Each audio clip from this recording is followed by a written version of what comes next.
Esam daba, esam kopā, esam Latvija. Ar šādu kodu visā Latvijā norisinājās lielā telka, kurai ik gadu rosina uz atbildīgu rīcību tīras, zaļas un veselīgas Latvijas labā. Šogad lielajā telkā devāmies uz Slampi un Jaunpili. Aktīvākie Slampes iedzīvotāji tikās pie pludmales, lai sakoptu apkārtni pie soliņiem un papildinātu zaļo vidi ar košumkrūmiem. Skaisti sakopt vide ap sevi. Tas ir vienīgais un galvenais un svarīgākais, kāpēc arī visi šeit piedalās. Nekādu citu iemeslu nav. Tā bija pusaiz augus pļava, tur vidū augā kārkli, milzīgi daudz, ko mēs jau nezinu, cik 10 gadus atpakaļ, man liekas, iztīrījām.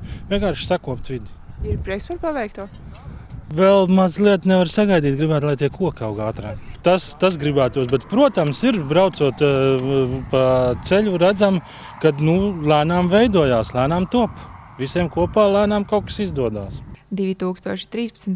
gadā izveidotā biedrība Savai Slampai ar kopienas palīdzību paguvusi īstenot jau vairākus kā lielus, tā arī mazākus, tomēr nozīmīgus projektus. Viens no tiem arī parka izveide. Mēs uzrunājām studentus, kuri atbrauc uz šeieni un savu kursa darbu ietveros radīja vīziju, laikam 4 toreiz, par to, kā te varētu būt. Mēs esam dažādi mēģinājuši gan rakstīt projektus, gan vākt iedzīvotāju līdzekļus parkam. Šobrīd koki ir iestādīti, tie ir jākopj, ko mēs darām paši. Tad vēl tie arumi, tie būs tā ziedošā pļava. Vēl iesniegts projekts par rotaļu laukumu tuvāk skolai, par laipas izbūvi pludmalē un vides uzlabošanā Slampē, vēl daudz citu ideju. Ir cilvēki, kas grib piedalīties, kas arī ir līdzīgi domājuši, grib, lai ir sakopta skaista vide.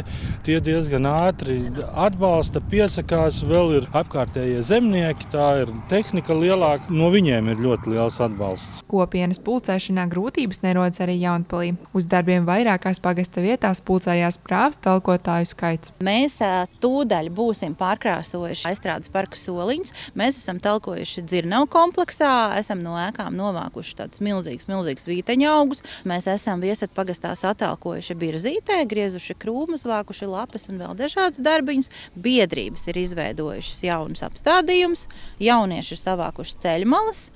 Un tad katrā apdzīvotā vietā jau cilvēki atkal vienojās kaut kādā labā darbiņā. Kāpēc tu talko? Kāpēc tev tas ir svarīgi? Tā, lai būtu smuki Jaunpilī, tā kā viss tīri un tad...